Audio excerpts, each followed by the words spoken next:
I think it's really good to get that feedback from councils and what's actually happening and how that process worked. And that's one of the things that we want you to get when you're filling out this form on your desk, to actually get a sense of whether you think something like that would be a useful thing for us to invest in terms of creating a resource for council. So have a think about that, have a think about whether the walk and talk is something that you think would work with you.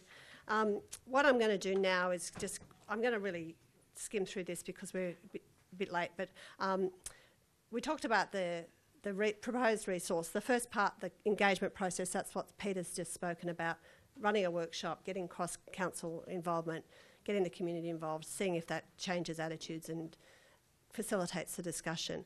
The two middle parts are on regional and state plans and integrated planning and reporting. You know that all community strategic plans have to refer to the state plans and state level plans, and what we were proposing, I'm just going to skip through this, is to look at these plans and actually draw out of them some of the key elements that relate to ageing, so that relating them either to council function or to key issues. Now, that's something we want to know. Do you think that would be useful? So just have a look on the feedback form. Tell us whether you think that's worth doing, because we don't want to do it if nobody thinks it's useful. And the other part is looking at the ageing strategy. That's a key New South Wales government agenda item.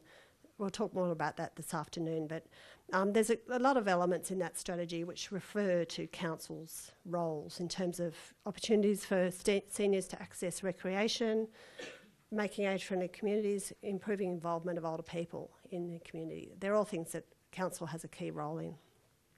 This is an excerpt from the ageing strategy. You've all got a copy of that on your tables as well. So this is where the age-friendly grants were identified, and this is outlines the key roles of councils in that creating age-friendly environments.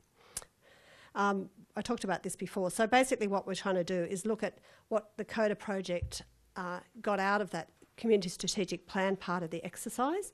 They looked at the community strategic plans in all of the councils they went to, and there were these key themes that are consistent across all councils, and I'm sure you'd recognise themes like this in your own community strategic plans. If you brought your community strategic plan with you today, you might want to have a look and just see that.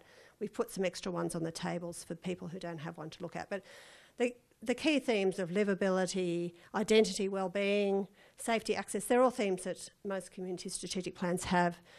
It's quite easy to identify ageing-related issues within those key themes, and that's what we're proposing to do. We could do that for using the COTA plans, the plans of councils from the COTA project, see what that came out of that process, and pull together a kind of more detailed list of actions and objectives, like what's on the DLGL website.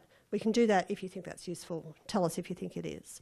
So I won't spend a lot of time going through this, but that's the idea. So if you have any more questions about that, you can talk to me about lunchtime. So we're looking at the same thing: social, economic, environmental and civic leadership objectives, how they relate to ageing in place. So that's what we're looking at: key elements relevant from state plans and objectives, strategies and actions that you can feed into your community strategic plan.